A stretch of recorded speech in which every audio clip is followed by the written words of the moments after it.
Hello साथियों, welcome to ji chills. आप सभी को वरुण का नमस्कार। भारत अब दुनिया को बिना शोर मचाए वो दिखा रहा है जो बड़ी बड़ी सुपर पावर सोच भी नहीं पाई। जहां ब्रिक्स जैसे मंच पर कई देश खुलकर डॉलर के खिलाफ बोलते हैं, वहीं भारत चालाकी से काम लेता है। ना जोर से बोलता है, ना झुकता है, लेकिन काम अपना कर जाता है। भारत ने रूस के साथ ट्रेड में डॉलर छोड़कर रुपए में डील शुरू कर दी। ब्रिक्स के मंच पर चीनी युवान को लीडर बनाने से साफ इनकार कर दिया। मतलब चीन सोचता था कि उसकी करेंसी चलेगी, लेकिन भारत ने कह दिया रुपया चलेगा या फिर अलग अलग करेंसीज में समझौता होगा, लेकिन युवान के आगे झुकना नहीं। अब इसमें रूस की भूमिका। रूस खुद पश्चिमी बैंकों से कट चुका है, इसलिए उसे भी भारत जैसे पार्टनर की जरूरत है। रूस ने भारत के साथ रुपया रूबल अकाउंटिंग को फास्ट ट्रैक पर ला दिया है। तेल, गैस और डिफेंस सब जगह रुपए में पेमेंट बढ़ता जा रहा है। यही असली खेल है। बिना हेडलाइन में आए भारत डॉलर को साइडलाइन कर रहा है। ना अमेरिका नाराज हो, ना दुनिया को झटका लगे, लेकिन भारत अपने रास्ते पर चलता रहे। और ये वही तरीका है जो असली चाणक्य नीति कहती है, शोर नहीं, असर दिखाओ। तो साफ है, आज भारत डॉलर को झटका दे रहा है, युवान के सामने नहीं झुक रहा और अपने रुपए को दुनिया में नई पहचान दिला रहा है, बिल्कुल चुपचाप लेकिन पूरी ताकत से। आइए समझते हैं कि आखिर ये सब कैसे हो रहा है। आज दुनिया के कई बड़े देशों पर अमेरिका के राष्ट्रपति डोनाल्ड ट्रंप ने 25 से लेकर 50% तक के टैरिफ लगा दिए हैं, लेकिन उधर भारत अब तक सुरक्षित बचा हुआ है। इसका सबसे बड़ा कारण है कि भारत की संतुलित और परिपक्व विदेश नीति।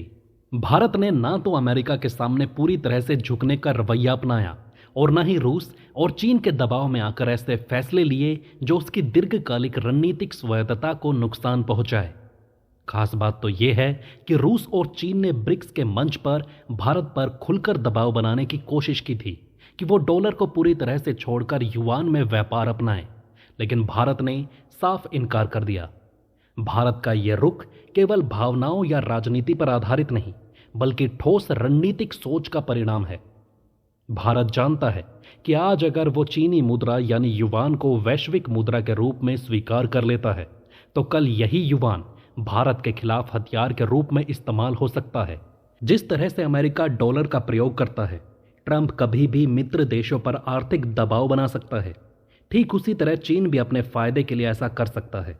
इसलिए भारत ने संतुलित नीति अपनाते हुए डॉलर और अपनी राष्ट्रीय मुद्रा रुपए के बीच संतुलन बनाए रखा है और ब्रिक्स के भीतर भी किसी एक तरफा फैसले से खुद को अलग रखा है। एक तरफ अमेरिका भारत को व्यापारिक साझेदार मानता है, तो वहीं दूसरी तरफ भारत रूस और चीन के साथ भी अपने रिश्ते निभा रहा है। यही भारत की असली ताकत है, बहुपक्षीय संतुलन। उदाहरण के लिए भारत ने रूस से तेल खरीदना जारी रखा, लेकिन इस मामले में उसने अमेरिकी नाराजगी को भी ध्यान में रखा और इसे जरूरत से ज्यादा सार्वजनिक मुद्दा नहीं बनने दिया। यही रणनीति चीन के मामले में भी देखी गई। भारत ने चीन के साथ व्यापारिक रिश्ते बनाए रखे, लेकिन सैन्य और तकनीकी क्षेत्रों में पूरी तरह से सतर्कता बरती। भारत की विदेश नीति का सबसे मजबूत पक्ष यह है कि वो किसी भी गुट में शामिल होकर अपनी स्वतंत्रता को गिरवी नहीं रखता, जैसा कि आमतौर पर कनाडा और पाकिस्तान जैसे देशों ने गलती की और आज वह इसका नुकसान भी भुगत रहे हैं। लेकिन भारत की कहानी अलग है। चाहे वो ब्रिक्स हो, क्वाड हो या संयुक्त राष्ट्र, भारत अपनी नीति अपने राष्ट्रीय हित के अनुसार तय करता है। यही वजह है कि अमेरिका भी भारत पर ट्रंप के टैरिफ नीति को पूरी तरह से लागू करने से बचता है, क्योंकि भारत के खिलाफ सख्त आर्थिक कार्यवाही करना अमेरिका के लिए खुद भी घाटे का सौदा होगा, खासकर फार्मा, टेक्नोलॉजी और रक्षा के क्षेत्र में। भारत की कूटनीति ने एक बार फिर साबित कर दिया कि संतुलन ही असली ताकत है। ना तो अमेरिका के सामने घुटने टेके और ना ही रूस चीन के दबाव में आकर युआन को अपनाया। अब देखिए, डोनाल्ड ट्रंप द्वारा चीन पर 50% से अधिक का भारी टैरिफ लगाने के बाद वैश्विक आर्थिक समीकरणों में गहरी हलचल पैदा हो चुकी है। अमेरिकी मीडिया से लेकर यूरोपीय मंचों तक चर्चा तेज हो चुकी है कि चीन की मैन्युफैक्चरिंग क्षमता पर गहरा असर पड़ने वाला है। वहीं दूसरी तरफ चीन के राष्ट्रपति शी जिनपिंग कई दिनों से सार्वजनिक रूप से नजर नहीं आए, जिसे लेकर अलग अलग कयास लगाए जा रहे हैं।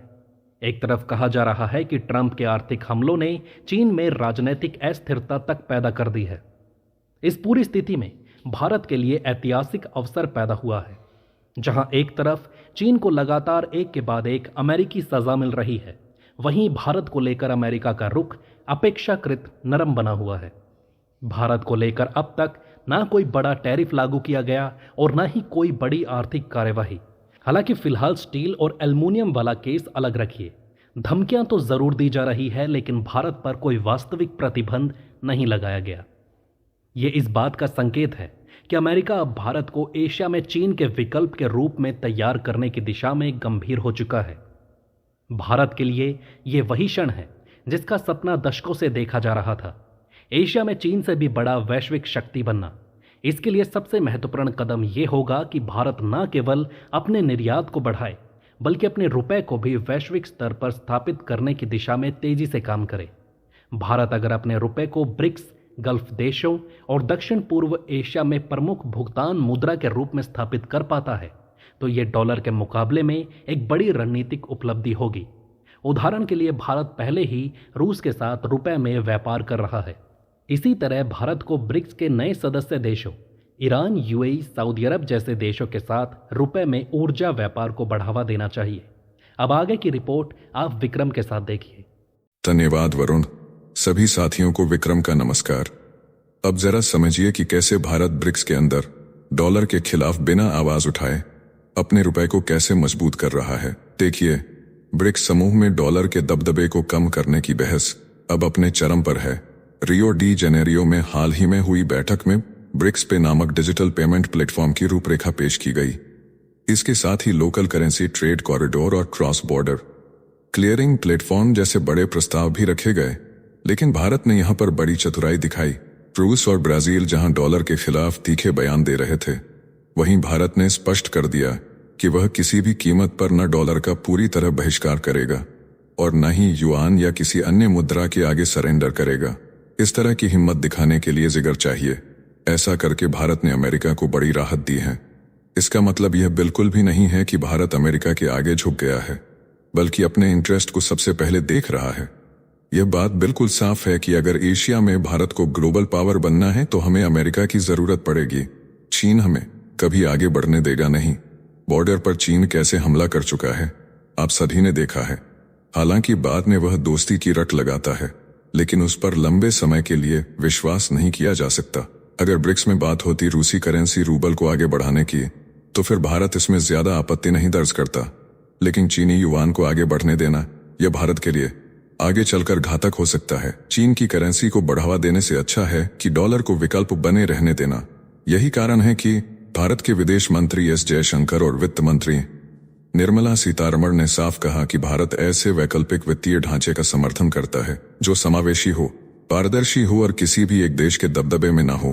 भारत की साफ लाइन है कि ब्रिक्स कॉमन करेंसी का कोई सवाल नहीं उठता। विशेषज्ञों ने भी दो टूक कहा कि भारत डॉलर की जगह युआन के वर्चस्व में यकीन नहीं रखता और अपनी मौद्रिक स्वतंत्रता किसी के हवाले नहीं करेगा। अब जरा देखिए भारत अपने रुपए को दुनिया भर में आगे बढ़ाने के लिए क्या क्या कर रहा है। सबसे पहले रिजर्व बैंक ऑफ इंडिया ने 30 से अधिक देशों के साथ स्पेशल रुपया वोस्ट्रो अकाउंट शुरू किए हैं। भारत संयुक्त अरब अमीरात के साथ रुपये दिरहम सेटलमेंट मैकेनिज्म भी लागू कर चुका है। यूनिफाइड पेमेंट इंटरफेस यानी यूपीआई अब सिंगापुर, भूटान, फ्रांस और संयुक्त अरब अमीरात तक पहुंच चुका है। अब तो अफ्रीका और साउथ अमेरिका में भी यूपीआई की धूम शुरू हो चुकी है। रिजर्व बैंक डिजिटल रुपया भी पायलट कर रहा है। ये सब भारत के वैकल्पिक वित्तीय ढांचे की मजबूत कड़ी बन रहे हैं। यह कदम भारत को आत्मनिर्भर बनाएगा। चीन की गुलामी करने से अच्छा है अपने रुपए को मजबूत बनाया जाए। अब जरा ध्यान दीजिए कि भारत पूरी तरीके से डॉलर को रिप्लेस क्यों नहीं करना चाहता है। तो भारत डॉलर को पूरी तरह हटाने के पक्ष में नहीं है, क्योंकि भारत के वित्तीय बाजार में 800 बिलियन अमेरिकी डॉलर का विदेशी निवेश जुड़ा हुआ है। भारत की कंपनियां ग्लोबल बॉन्ड मार्केट से पूंजी उठाती हैं और भारत के पास अमेरिकी ट्रेजरी में बड़ा भंडार भी है। भारत साफ मानता है कि डॉलर कोई दुश्मन नहीं है, बल्कि एक टूल है। भारत सिर्फ विकल्प बनाना चाहता है ताकि अगर भविष्य में सीमा विवाद या कूटनीतिक संकट के दौरान डॉलर आधारित बाजार भारत पर दबाव बनाए तो भारत के पास अपनी चाल चलने की क्षमता हो। ब्रिक्स बैंक यानी न्यू डेवलपमेंट बैंक अब क्षेत्रीय करेंसी पूल और क्लियरिंग हाउस की रूपरेखा तैयार कर रहा है। भारत की मांग है कि कोई भी नया ढांचा पारदर्शी हो, वॉलंटरी हो और राष्ट्रीय संप्रभुता का सम्मान करता हो। भारत का इरादा ब्रिक्स को सिर्फ चीन का मंच बनने से रोकना है। भारत G20, क्वाड और इंडो पैसिफिक इकोनॉमिक फ्रेमवर्क में भी समान रूप से सक्रिय है। भारत का सिद्धांत है मल्टीपोलर वर्ल्ड में लचीलापन और संतुलन बनाए रखना। एक लाइन में कहा जाए तो भारत क्रांति नहीं बल्कि रणनीति में विश्वास रखता है और एशिया में ग्लोबल पावर बनाने की अपनी जमीन तैयार कर रहा है। अब देखिए, डोनाल्ड ट्रंप ब्रिक्स देशों को बार बार धमकी दे रहे हैं। इसे लेकर भारत ने तो डोनाल्ड ट्रंप को मुंह तोड़ जवाब नहीं दिया, लेकिन भारत के दोस्त रूस ने ट्रंप को तगड़ा जवाब दिया है। डोनाल्ड ट्रंप की ब्रिक्स देशों को लेकर धमकी और टैरिफ लगाने की चाल पर रूस ने ऐसा जवाब दिया है कि अमेरिका में भी गर्मी बढ़ गई है। रूस के उप विदेश मंत्री सर्गेई रयाबकोव ने साफ शब्दों में कहा है कि ब्रिक्स जैसे सहयोगी मंचों के साथ धमकी और दबाव की भाषा नहीं चलेगी।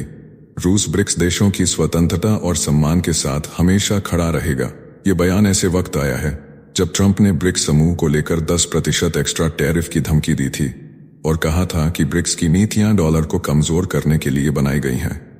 ट्रंप की धमकियों के बाद अमेरिका ने ब्राजील पर 50% टैरिफ भी लगा दिया, लेकिन रूस ने अब सीधा मोर्चा खोल दिया है। सर्गेई रयाबकोव ने कहा कि धमकी और हेरफेर की भाषा ब्रिक्स देशों के साथ नहीं चलेगी। उन्होंने आगे कहा कि ट्रंप प्रशासन के बयान और नीति में विरोधाभास है। इससे रूस और अमेरिका के संबंध सामान्य बनाने की कोशिशें और भी जटिल हो गई हैं।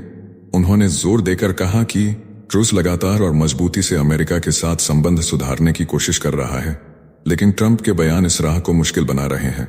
देखिए, अमेरिका की पुरानी रणनीति यही रही है, जहां भी कोई ग्रुप उसके खिलाफ ताकतवर बनता है, वहां वो टैरिफ की धमकी या आर्थिक दबाव डालकर उसे तोड़ने की कोशिश करता है। चाहे ब्रिक्स हो या ओपेक या कोई और संगठन, अमेरिका अपनी ये फूट डालो और राज करो वाली नीति कभी नहीं छोड़ता। लेकिन इस बार मामला उल्टा पड़ता दिख रहा है, क्योंकि रूस ने भारत के साथ मिलकर न सिर्फ ब्रिक्स को मजबूत करने की पहल की है, बल्कि भारतीय रुपये को भी ग्लोबल स्टेज पर ले जाने में बड़ा रोल निभाया है। आज भारत और रूस के बीच तेल, गैस, डिफेंस और डायमंड से लेकर फूड तक में जो कारोबार हो रहा है, उसमें डॉलर की जगह रुपये और रूबल का इस्तेमाल बढ़ चुका है। अब एक मेरी राय है कि भारतीय रुपये को अगर वाकई ग्लोबल करेंसी बनाना है, तो भारत को भी एक ऐसा ही ग्लोबल शहर चाहिए, जैसे दुबई या सिंगापुर। अपने पास मुंबई तो है, लेकिन एक और चाहिए, जहां से इंटरनेशनल बैंकिंग हो, क्रिप्टो और डिजिटल करेंसी के साथ इंटरनेशनल ट्रेड हो, और सबसे अहम, पूरी दुनिया के निवेशक आए और भारतीय रुपया में लेन देन करें। भारत में मुंबई और Gujarat international financial tech city, gift city को लेकर यही कोशिश हो रही है, लेकिन आज भी वो असर दुबई या सिंगापुर जितना नहीं बन पाया है। इसलिए जरूरी है भारत को गिफ्ट सिटी जैसे शहर को पूरी तरह इंटरनेशनल स्टेटस देना, वहां पर टैक्स और ट्रेड पॉलिसी में ढील देना और ग्लोबल बैंकों और निवेशकों को खुला निमंत्रण देना। अगर ये हुआ तो जैसे दुबई ने दिरहम को और सिंगापुर ने सिंगापुर डॉलर को दुनिया में फैला दिया, वैसे ही भारतीय रुपया भी दुनिया के हर लेन देन में शामिल होगा। और जब ऐसा होगा, तब अमेरिका चाहे जितना भी टैक्स लगाए, भारत की इकोनॉमी और रुपये की ताकत खुद जवाब बन जाएगी। इस वीडियो में फिलहाल इतना ही। जल्द मिलते हैं एक और नई अपडेट के साथ। जाने से पहले वीडियो को लाइक करके चैनल को सब्सक्राइब कर लें।